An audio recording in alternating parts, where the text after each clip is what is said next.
if you watched the last video, you probably know that I overpaid a little bit for this bad boy, just by a smidge, but I'll feel a lot better if this motor starts and runs. Honestly don't know if it starts and runs or not because it needed a new starter. I have a new starter right here. Then we're also gonna throw some plugs in it. We're gonna change the oil. I got a new battery for it, and we're going to try and see what's going on with that lower unit. This isn't going to really be a how-to video because everything is pretty straightforward, like the starter and the plugs and the oil down below. So I'm kind of just going to get to it and hopefully we can get this thing started. Looking at the new starter, it literally just looks like 2 bolts. 2 out, 2 in, simple enough. These bolts were less than hand tight. So I'm assuming that the last guy wasn't in here, probably about to do the starter as well.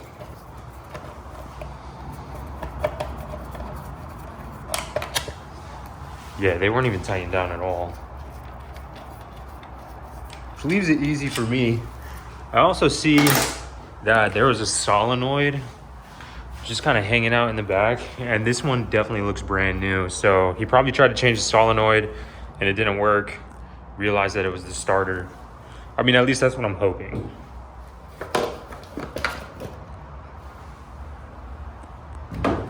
Everything sure is a whole lot more crusty than I remember. But none of that matters as long as it fires up.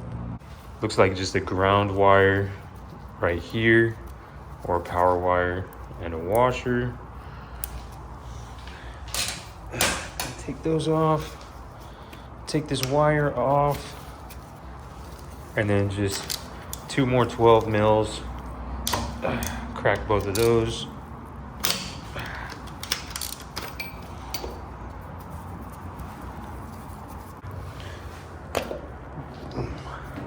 Feels like we can just wiggle it loose. We might have to break some more space. Oh yeah, we got a connection down below. This bolt down here was definitely a pain in my fucking ass. Damn it. But got to it with some pliers. Now I can just kind of wiggle it off. Now it looks like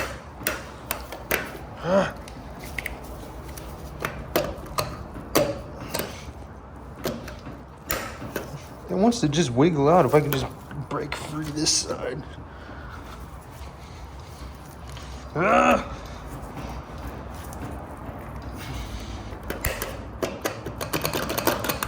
Starter's out. It really just took some wiggling. She's crusty down there. But I guess I was just getting caught up on this thing. I guess it just rests right there. And then it's just the 2 bolts up top and the 1 positive down below. I'm gonna pop the new one in. Should be easy. New starter's in. Everything was really easy except for this really annoying bolt. Like I said before, it was annoying going back in too. But regardless, this stuff is super easy, and all I can hope is that you don't pay somebody to do this because they probably charge a lot, and it's really easy. It's literally just 2 bolts up top and kind of 1 down below.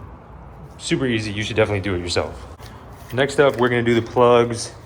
These ones for this 2012 Yamaha 25 4-stroke are DPR6EA-9. I had to go to a couple West Marines to find them, but they're out there, and they were like $5. So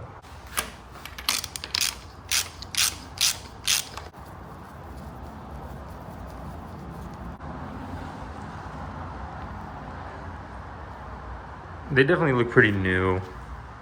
So I can only assume that the guy started with spark plugs, thinking that was his starting issue, and then maybe went to the solenoid and then ended up at the starter, because these definitely look pretty new. A tad bit wet. I'll throw the new ones in anyway.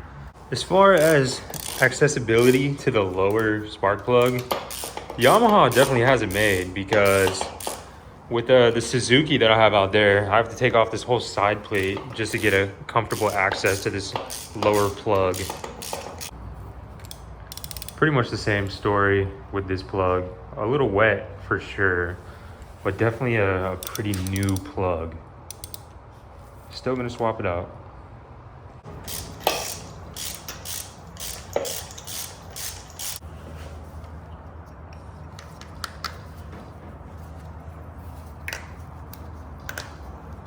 Now, as far as everything that'll get it to start, the previous owner said this is what would make it start, the new starter. So, I mean, I'm just taking his word for it. I'm still gonna change the oil and everything before we try and give it a crank.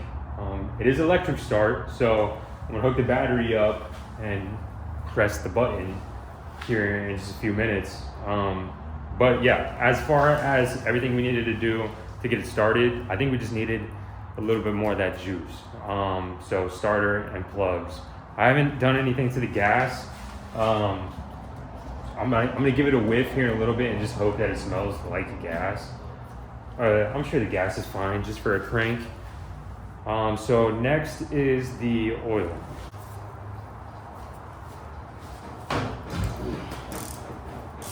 Snap it loose. And I guess we're really hoping that it's not milky.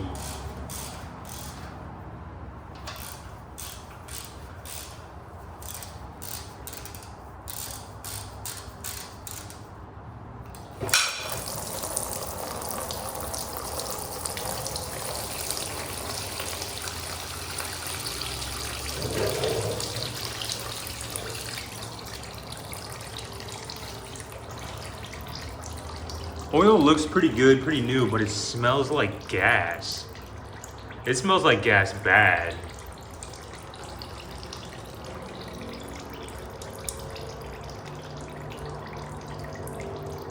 So that's not good. With how strongly it smells like gas, it's definitely not good. Probably a fuel leak somewhere. Hopefully it's not like piston damage or anything, but we're gonna load this back up with some oil and go from there. I do just want to say though that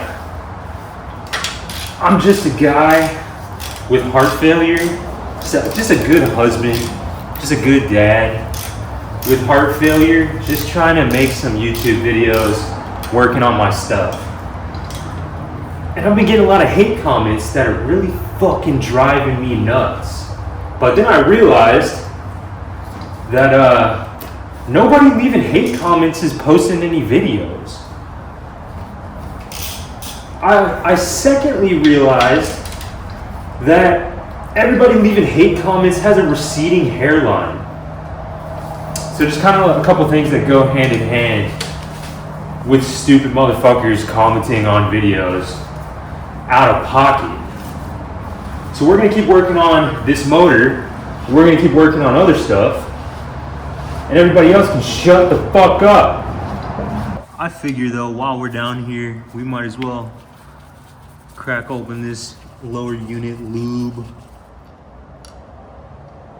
which looks pretty good. So with how good that looks, honestly, I'm not too worried about it. If it was like milky or watery, I would definitely change it, but that looks pretty nice and dark, which means it's good. We have good seals. I guess I'll try the bottom as well. Just one of those like while we're here's, I guess.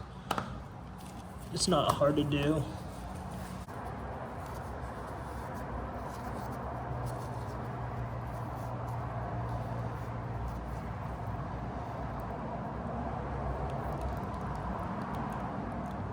Looks a little milky down here actually.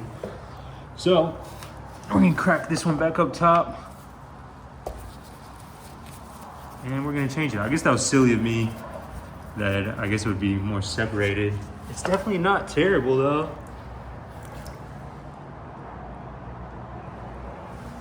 I probably would have been all right. We're just gonna pump this all back up until it starts running out of the top. Good to go.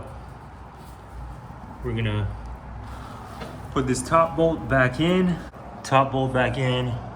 bottom bolt back in. Now we're just gonna really spray it with some purple power because I just got it all over the place and it's just mucky anyway. We're gonna degrease this and then just give it a good wipe down before we oil up. Definitely grimy. Maybe tomorrow I'll give the engine bay a good power wash. So the mixture of lower unit gear lube and purple power smells like dookie. It literally smells like fart spray, so that sucks.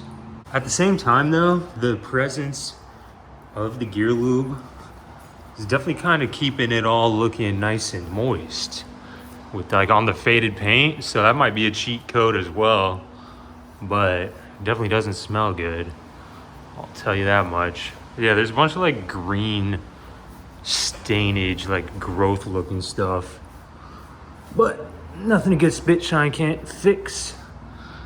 Looky there, she's really coming together already.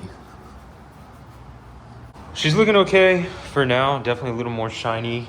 Now we're gonna top her up with some 10W30 on clearance at Walmart for $4. So I got a couple bottles. This one was on sale for $4 too. Definitely better. 10W40 though, but I mean, it'll get the job done. I'm gonna throw some 30 in here though. And crack this bad boy open right here.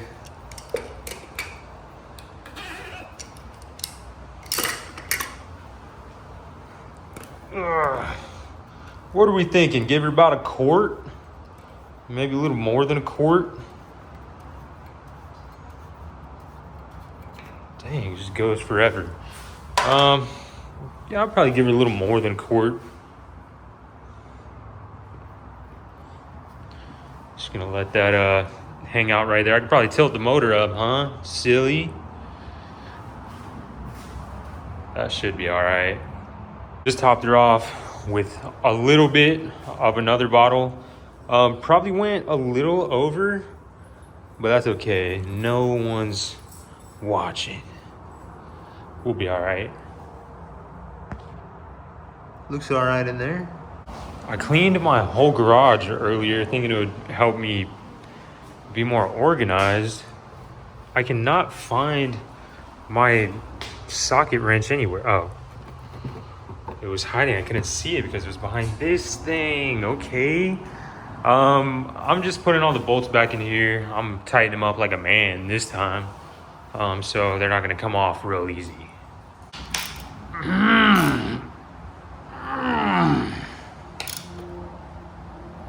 There we go.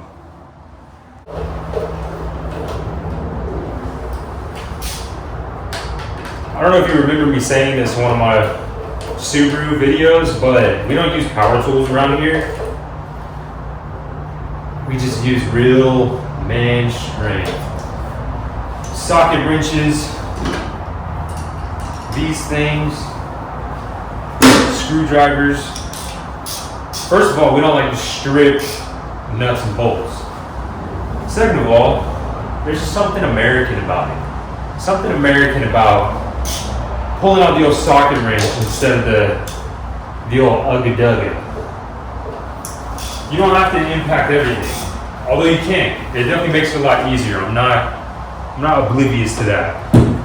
We just use hand tools around here. This top thing also connected this red light that lets you know if it started or not. So I just connected those two things as well.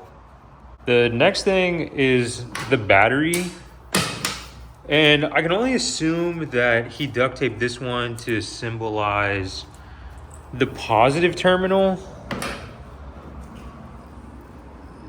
It's definitely going to be hard to tell, but back in my Carolina Skiff video, the J16, not the JV17, I had a 40 horse that I accidentally put the negative to the positive and the positive to the negative, and it actually blew the main fuse. And it took me about a week to figure out why the motor wasn't starting. So I'm gonna run through this and see which one is positive and negative. But I can only assume that if you're gonna label one, you'd probably label positive. I'm looking for any ounce of red on this thing, but we'll trace it all the way back. Okay, so the bottom wire is positive and the top one is negative. I can assume because we got red right here, and this would be grounding off the starter. Oh yeah, because there was red down there. Positive to the starter. So the bottom one is the positive, which would be duct tape. It all makes perfect sense. It's a little squirrely, but we are hooked up. I'm gonna go prime that fuel. Give it a couple squeezes. Open this up. The ball is nice and tight. I don't see any movement back here. I don't feel like anything is squeezing through. I mean, honestly, this seems like a culprit as well. Maybe I just need more air. Let's get some. I feel a little bit of. Oh, there we go. We got gas. We got gas. All right, guys. I guess let's give it the old-fashioned starteroo, or at least try to. I'm not gonna put my tools away yet, but we're gonna try. At the end of the day, all we can do is try. Everything is so squirrely. All right. Bros, all I can say is don't fire off on me too hard for starting it with no water. If it does start, there's no water around you. So I'm just gonna see if it starts, and then tomorrow I'll go put it in the water if it does start. But we got battery, we got fuel, we got spark plugs. No clue if they spark or not. But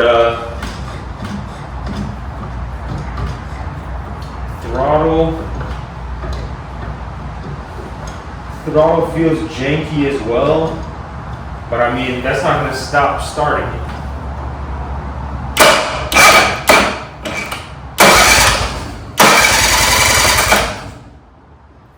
We got smoke. We have smoke. Starter was definitely engaging, so that works. But we had some smoke coming from the battery. Watch.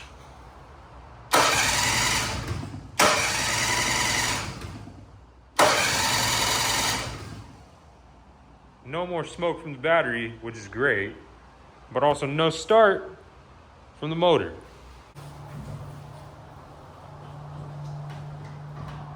We're in neutral.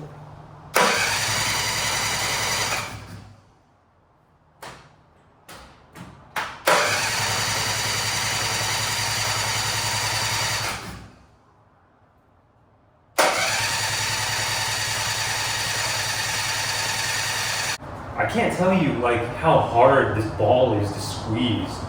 Like we might be getting fuel up here, but it's so hard to squeeze. You're not gonna believe it. I don't know if any eagle-eyed viewers saw what was going on, but maybe the kill switch is a problem, buddy.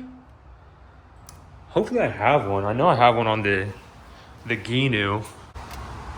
This one might be too small, but we're gonna hope for the best. I mean, we'll figure it out. Might have to tie a zip tie in there or something, but I broke my Gnu kill switch, which is annoying, but I mean, I could use a new one anyway. So I guess tomorrow I'm gonna go to Walmart and get a couple universals. They work just fine. For now, I'm gonna put a zip tie in there. Okay, so for now, I just have it zip tied, and when I want to kill it, I'm just going to grab it with the pliers. I already tried it to see how fast I could do it, and I can yank it off pretty fast. So we're gonna try and start it now and hope for the best. One more pump. Ugh. This definitely needs a new fuel line or something though. Okay, kill switch is on. We're in neutral. We have gas, we have battery, spark plugs. This puppy's full of oil. I'm gonna go ahead and get my tools ready to kill this puppy if things go well.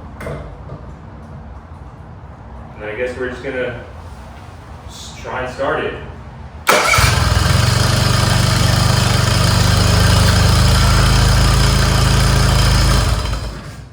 Dude, started it so easily. That started first touch. Boys, Buddy might have been telling the truth. Not only did it just fire up immediately, but it sounded great. Buddy might have been telling the truth with the old starter. How about that? One thing about Caputo's garage, we get motors going. Come on, buddy. Well, all in a day's work, you know? Tomorrow, we're gonna take this puppy out on the water and see what this 25 gives this 16-foot aluminum.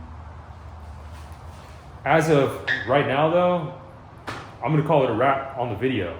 I'm gonna throw this cowling back on. The cowling's ugly. I know that. I can't wait to get a new cowling, but she runs like a dream. I just fired her up again and she runs like a dream. I could put my tools up. But yeah, definitely a little ugly, but as long as she gets you to the sandbar, who cares, buddy? Yeah, back in the day, my wife used to ask when I got home, did you get it running? But now when I get home, she says, how does it sound? So, I'm gonna call it. I'm gonna quit while we're ahead at least. Tomorrow I need to go get a couple kill switches, and then we're on the water. Whew. But yeah, appreciate you watching. I enjoyed you hanging out with me in the garage. Like I said in the last video, it's like I got a buddy in here when I'm talking to the camera, talking to you guys. If you don't leave hate comments on the video, you're a legend. And if you do leave hate comments, you're just a nasty bloke. There she goes. Yamaha 2012, 25 horse. Will it run? Verified. Yes. I'll see you in the next one. Peace. Drop my phone. Peace.